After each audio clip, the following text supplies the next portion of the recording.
Hi guys, welcome to this channel Bio Achievers. This is your Purti ma'am, and in this video we will discuss the important questions of this chapter. The name of the chapter is Respiration in Plants. For more videos and PDF, please join my Telegram channel, which is also given in the description box. First question: anaerobic respiration is a cellular type of respiration. It is also called as anaerobic respiration को क्या कहते हैं? यहाँ पर options हैं fermentation, respiration, aerobic respiration and none of them. So the best answer is fermentation. क्यों? क्योंकि anaerobic respiration का पहला जो स्टेप होता है वो ग्लाइकोलिसिस होता है और जो सेकंड होता है दैट इज फर्मेंटेशन. इसको और समझने के लिए एक एग्जांपल से समझ सकते हैं. यहाँ पर देखो ईस्ट और मसल्स में दोनों में ही एनारोबिक रेस्पिरेशन होता है. First step is glycolysis. East की बात करें तो ईस्ट में लैक्टेट डिहाइड्रोजिनेस एक एंजाइम है. उसकी प्रेजेंस में pyruvate is converted into ethanol and carbon dioxide. और मसल्स में it is converted into lactic acid. Next, how many ATP molecules are produced with the pyruvic acid at the end of the glycolysis process in the anaerobic respiration. यहाँ पर पूछा गया है कि glycolysis के and में anaerobic respiration में कितने मॉलिक्यूल्स यहाँ पर बनते हैं. तो देखो जो ग्लाइकोलिसिस में जो नेट एटीपी मॉलिक्यूल्स होते हैं वो क्या होते हैं? 2, क्योंकि 2 तो कंज्यूम हो जाते हैं. 2 एटीपी आर यूज. टोटल कितने बनते हैं? 4 ATP. Anaerobic respiration is done by two processes that are glycolysis and fermentation in yeast. Which of the following process takes place? यहाँ पर पूछा गया है कि एनारोबिक रेस्पिरेशन में ग्लाइकोलिसिस और फर्मेंटेशन दोनों ही होते हैं ईस्ट में. तो कौन सा प्रोसेस होता है? स्पेशली ईस्ट की बात की गई है. तो यहाँ पर आंसर है फर्मेंटेशन एंड ग्लाइकोलिसिस. एक्चुअली ये तो क्वेश्चन में ही दिया गया है. ये दोनों ही प्रोसेस होते हैं ईस्ट में. When yeast carry out alcoholic fermentation of glucose, the coenzyme thymine pyrophosphate is needed by. ये अच्छा क्वेश्चन है. ये टीपीपी ये एक्ट एज ए कोएंजाइम. तो ये कोएंजाइम कौन सी एंजाइम में वर्क करता है? तो answer is pyruvate D carboxylase, जो कि यहाँ पर एक्ट होती है. In the fermentation process, which of the following is used for the expansion of dough in bread making process? तो जहाँ पर भी ब्रेड मेकिंग क्वेश्चन आता है तो वहाँ पर कौन सी gas is important? Carbon dioxide gas is important. So carbon dioxide is the right answer. What is glycolysis? Glycolysis क्या है? देखो ग्लाइकोलाइसिस मतलब लाइसिस हो रहा है ग्लूकोज का ब्रेकडाउन. यूटिलाइजेशन ऑफ ग्लूकोज हो रहा है, synthesis of glucose, synthesis of glycogen, breakdown. तो ग्लाइकोजन तो हो ही नहीं सकता. Then utilization of glucose, synthesis भी नहीं होगा. So this is the right option, utilization of glucose. Which enzyme converts pyruvate to lactate? तो ये डायरेक्ट क्वेश्चन है कि पायरुवेट को लैक्टेट में कौन सी एंजाइम का एक्शन होता है यहाँ पर. So answer is lactate dehydrogenase. But option में अगर पायरुवेट भी आ रहा है तो you have to tick the right answer, pyruvate dehydrogenase. Which hormone stimulates glycolysis? देखो इस क्वेश्चन को आप ऐसे समझ सकते हैं कि ग्लाइकोलाइसिस को स्टिमुलेट कौन सा हार्मोन करेगा, यानी कि ग्लूकोज का ब्रेकडाउन. तो जहाँ पर भी देखो जब डायबिटीज़ में जब शुगर बहुत हाई लेवल हो जाती है तब हम लोग क्या एडमिनिस्टर करते हैं? इंसुलिन. और इंसुलिन का काम है कि शुगर को कम करना, to lower the concentration of sugar in blood. तो एक तरह से कह सकते हैं कि there is a break down of glucose. So answer is insulin. So this is the right answer. Which hormone inhibits glycolysis? Very simple कि अगर ग्लाइकोलाइसिस को स्टिमुलेट अगर इंसुलिन कर रहा है तो इनहिबिट कौन सा हार्मोन करेगा? Glucagon. So glucagon is the right answer.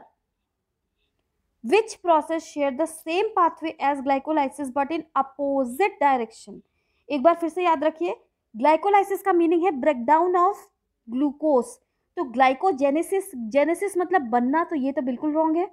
Gluconeogenesis, तो यहाँ पर पूछा गया है अपोजिट डायरेक्शन, यानी कि ग्लाइकोलाइसिस का उल्टा, अपोजिट ऑफ ग्लाइकोलाइसिस, तो यहाँ पर ग्लूकोनियोजेनेसिस मतलब formation synthesis of glucose from other substrates, तो this is the right answer. Glycogenolysis wrong, HMP shunt wrong. Which of the following statement is not true, जो गलत है वो we have to select. Glycolysis के लिए है ये, it occurs in, yes glycolysis तो साइटोसॉल में होता है। It also helps in fructose metabolism, yes it is a correct statement.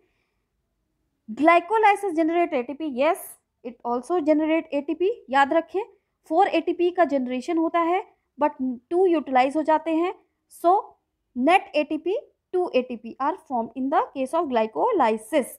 Glycolysis generate carbon dioxide, so this is the wrong statement, क्योंकि carbon dioxide वहां पर नहीं बनती है। Where do glycolysis leads to lactate production, देखो अभी हम लोगों ने डिस्कस किया कि लैक्टेट कहाँ पर होता है, मसल्स में, लेकिन यहाँ पर देखो मसल्स तो ऑप्शन में ही नहीं है, तो बेस्ट आंसर हो सकता है एरिथ्रोसाइट्स, क्योंकि यहाँ पर माइटोकॉन्ड्रिया एब्सेंट होता है, so this is the right answer. Liver नहीं हो सकता है, cornea, medulla, these are the wrong answers. Match the following enzymes with it substrate, तो ये डायरेक्टली ग्लाइकोलाइसिस के स्टेप से पूछा गया क्वेश्चन है, सो इसका सबस्ट्रेट बताना है यहाँ पर हमको। सो हेक्सोकाइनेस, हेक्सोकाइनेस एक्ट करता है ग्लूकोज पर। पायरुवेट काइनेज, पायरुवेट एक्ट करता है फॉस्फोइनॉल पायरुवेट यानी कि पीईपी। इनोलेज, इनोलेज एक्ट करता है 2 फॉस्फोग्लिसरेट, और एल्डोलेज एक्ट करता है फ्रुक्टोज 1,6 बाइफॉस्फेट। ये रिएक्शन भी दी गई है ग्लाइकोलाइसिस की, तो हम लोग यहाँ पे भी समझ सकते हैं। देखो ये पूछा गया था यहाँ पर, फर्स्ट रिएक्शन हेक्सोकाइनेस की बात की गई थी, देन एल्डोलेज बहुत इंपॉर्टेंट है क्योंकि ये स्प्लिट रिएक्शन है aldolase, then enolase also very important क्योंकि यहाँ पर वाटर का फॉर्मेशन होता है। 2 phosphoglycerate is converted into phosphoenol pyruvate, और लास्ट रिएक्शन पायरुवेट काइनेज से भी क्वेश्चंस आते हैं, सो क्योंकि यहाँ पर एटीपी का फॉर्मेशन हो रहा है। विच enzyme is inhibited by iodoacetate and arsenate, so very important question है ये इनहिबिटर्स के बारे में कि कौन सा एंजाइम आइडोस्टेट और आर्सेनेट डायरेक्ट इनहिबिटर्स हैं, तो जो एंजाइम है that is glyceraldehyde 3 phosphate dehydrogenase. Which of the following enzymes participates in the first phase of glycolysis, तो देखो ग्लाइकोलाइसिस में 2 फेज होते हैं, फॉर्मेटिव फेज और ATP generative phase. So here यहाँ पर देखिए हेक्सोकाइनेस, फॉस्फोग्लूकोआइसोमेरेज, एल्डोलेज, तो ये तीनों ही फर्स्ट फेज के रिएक्शंस में ये एंजाइम पार्टिसिपेट करते हैं, so option is D, all of the above is the right answer. Hexokinase is dash dependent enzyme, तो हेक्सोकाइनेस में एटीपी का यहाँ पर यूटिलाइजेशन होता है, so here magnesium is the right answer. जहाँ पर भी एटीपी का फॉर्मेशन हो रहा है या फिर एटीपी का यूटिलाइजेशन हो रहा है तो magnesium is utilised. Which of the following enzyme catalyses the reversible reaction of glycolysis, एक बार फिर से यहाँ पर पूछा गया है रिवर्सिबल रिएक्शन यानी कि ग्लाइकोलाइसिस का उल्टा। ग्लूकोकाइनेस का दूसरा नाम है हेक्सोकाइनेस, तो yes it is the enzyme of glycolysis. Phosphofructokinase, तो ये भी एंजाइम है ग्लाइकोलाइसिस का। पायरुवेट काइनेस, ये भी एंजाइम है, अभी हम लोगों ने डिस्कस किया, so here answer is none of the above. Which compound generates acetyl coenzyme A, तो यहाँ पर ये क्वेश्चन है लिंक रिएक्शन का, जहाँ पर ये पूछा गया कि एसिटिल कोएंजाइम ए का सबस्ट्रेट कौन क्या होता है, सो यहाँ पर पायरुवेट, पायरुवेट ग्लाइकोलाइसिस का एंड प्रोडक्ट था, पायरुवेट से क्या बनता है acetyl coenzyme A, so this is the right answer. Which enzyme catalyses the conversion of isocitrate to alpha keto glutarate, very important, यहाँ पर आइसोसिट्रेट किस में कन्वर्ट हो रहा है, अल्फा कीटोग्लूटरेट, और पॉइंट टू बी नोटिस यहाँ पर NADPH का फॉर्मेशन भी हो रहा है।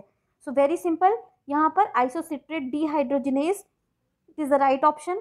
देखो आइसोसिट्रेट जो है वो सबस्ट्रेट पर बेस्ड ये नाम होता है, और डिहाइड्रोजिनेज क्योंकि यहाँ पर NADH का फॉर्मेशन हो रहा है। ओके, ये क्रेब्स साइकिल है, यहाँ पर भी हम लोग देख सकते हैं इंपॉर्टेंट रिएक्शंस। सो यहाँ पर जो एंजाइम है आइसोसिट्रेट डिहाइड्रोजिनेज, अभी हम लोग इसका डिस्कशन कर रहे थे। देखिए NADH यहाँ पर फॉर्मेशन हो रहा है। विच हार्मोन स्टिमुलेट्स TCA साइकिल? तो एक बार फिर से यहाँ पर क्या हो रहा है, ब्रेकडाउन ऑफ ग्लूकोज। तो एक बार फिर से करेक्ट आंसर होगा इंसुलिन। अभी हम लोगों ने यहाँ डिस्कस किया कि इंसुलिन स्टिमुलेट करता है ब्रेकडाउन ऑफ ग्लूकोज, यानी कि it stimulate the TCA cycle. Match the following enzymes and its product. So यहाँ पर क्रेब्स साइकिल के कुछ एंजाइम्स यहाँ पर दिए गए हैं और उनका प्रोडक्ट्स हमको यहाँ पर बताना है। सो यहाँ पर हम लोग क्रेब्स साइकिल को विजुलाइज करेंगे। सबसे पहले सक्सिनिल कोएंजाइम ए सिंथेटेज, यानी कि सक्सिनिल थायोकाइनेज। देखो इसका सबस्ट्रेट है सक्सिनिल कोएंजाइम है और इसका प्रोडक्ट क्या बनाता है, ये सक्सिनेट। एक तो ये पूछा गया था यहाँ पर सक्सिनिल थायोकाइनेज। दूसरा बहुत इंपॉर्टेंट एंजाइम है सक्सिनेट डिहाइड्रोजिनेज, ये एक्ट करता है सक्सिनेट पर और ये इसका जो प्रोडक्ट है दैट इज फ्यूमरेट। देन यहाँ पर सिट्रेट सिंथेटेज की बात की गई है, तो सिट्रेट सिंथेटेज क्या बनाता है, सिट्रेट ऑक्सैलो एसीटेट, और ये कंडेंसेशन रिएक्शन है, ऑक्सैलो एसीटेट और एसिटिल कोएंजाइम ए दोनों कंडेंस होते हैं और क्या बनता है, सिट्रेट। देन एकोटिनेज भी बहुत इंपॉर्टेंट एंजाइम है, it act on the citrate और क्या बनता है, आइसोसिट्रेट। सो एक बार फिर से हम लोग यहाँ पर देख सकते हैं इस क्वेश्चन में, सक्सिनल थायोकाइनेज द प्रोडक्ट है सक्सिनेट, सक्सिनल डिहाइड्रोजिनेज इसका जो प्रोडक्ट है दैट इज फ्यूमरेट, एकोटिनेज इसका प्रोडक्ट है आइसोसिट्रेट और सिट्रेट सिंथेज का प्रोडक्ट है सिट्रेट। विच हार्मोन इनहिबिट्स TCA साइकिल? तो एक बार फिर से अभी जो हम लोगों ने डिस्कस किया था दैट इज इंसुलिन अगर प्रमोट करता है तो उसका अपोजिट एक्शन होता है ग्लूकागॉन का। So here glucagon is the right answer. TCA is the final common oxidative pathway for which biomolecules? Carbohydrate, fat, amino acid or all of the above? So यहाँ पर देखेंगे कॉमन ऑक्सीडेटिव पाथवे इन तीनों में ही acetyl coenzyme ए का formation होता है और ये एसिटिल कोएंजाइम ए एंटर करता है क्रेब्स साइकिल में और देन फर्दर प्रोसीड होता है इलेक्ट्रॉन ट्रांसपोर्ट चेन में। सो answer is all of the above. TCA cycle generates how many ATP molecules? So here answer is 24 ATP, यानी कि एक TCA cycle से कितने ATP बनते हैं, 24. Let us understand this. So यहाँ पर एनर्जी चार्ट दिया गया है क्रेब्स साइकिल का। यहाँ पर देखो एक साइकिल में 12 ATP बनते हैं, लेकिन आप याद करो ग्लाइकोलाइसिस में जो स्प्लिट रिएक्शन हुई थी इसकी वजह से हम 12 × 2 करेंगे तो टोटल क्या आ जाएगा, 24। एक बार क्विक रिवीजन कर लेते हैं कि कितने मॉलिक्यूल्स यहाँ पर बनते हैं। देखो यहाँ पर टोटल अगर हम रेस्पिरेशन की बात करें तो 38 या फिर 36 ATP बनते हैं। अगर ये 38 है तो उसका बैलेंस शीट यहाँ पर दिया हुआ है कि 2 ATP फ्रॉम द ग्लाइकोलिसिस और ये भी 6 ATP फ्रॉम द ग्लाइकोलिसिस, ये NADH से 6 ATP बनते हैं, यानी कि टोटल 8 ATP हो गया। देन यहाँ पर देखेंगे क्रेब लिंक रिएक्शन में 6 ATP, क्रेब साइकिल में 24 ATP और इस तरह से यहाँ पर टोटल जो आ जाता है वो 38 ATP। Which of the following enzyme requires FAD as an energy molecule? So here succinate dehydrogenase अभी हम लोगों ने डिस्कस किया था, वो सक्सिनेट को कन्वर्ट कर रहा है फ्यूमरेट में, सक्सिनेट डिहाइड्रोजिनेज जो कि यहाँ पे ऑप्शन में नहीं दिया गया है। So answer is none of the above. एक बहुत इंपॉर्टेंट क्वेश्चन है सक्सिनेट डिहाइड्रोजिनेज के लिए दैट ये कहाँ इसका लोकेशन पूछा जाता है, तो इसका जो साइट है that is inner mitochondrial membrane. So here the answer is none of the above. There is no participation of oxygen in Krebs cycle, but cycle operate in aerobic conditions, why? देखो अभी हम लोगों ने जो Krebs cycle देखा उसमें कहीं पे भी ऑक्सीजन का डिस्कशन नहीं किया गया है, बट डायरेक्ट पार्टिसिपेशन नहीं है, लेकिन फिर भी वो एरोबिक कंडीशंस में होती है। क्यों? इसका बहुत इंपॉर्टेंट रीजन है, क्योंकि FAD is generated only in the presence of oxygen और NADH, यानी कि ये दोनों ही FAD एंड NAD प्लस दोनों ही ऑक्सीजन के प्रेजेंस में जनरेट होते हैं। इसलिए यहाँ पर ये option D, that is both B and C, it is the ETC is the common pathway for which type of cell? Aerobic cell, anaerobic cell, both or none? So here the right answer is aerobic cell. क्यों? क्योंकि oxygen के presence में ही carbon Krebs cycle और electron transport chain दोनों ही होती है। So aerobic cell is the right answer. Why does electron transport takes place? Electron transport chain क्यों होती है?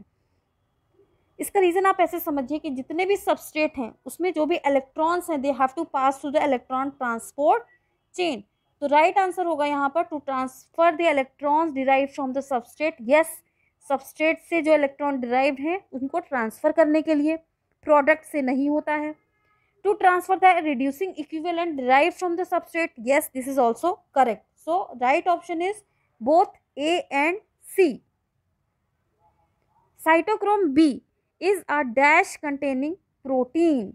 So here cytochrome B में क्या प्रेजेंट होता है? Specifically iron, iron is present. So this is the right answer. Match the following complex with its function. So complex 1 NADH dehydrogenase, इसका जो role है वो transfer electron from NADH to यूबीक्विनोन।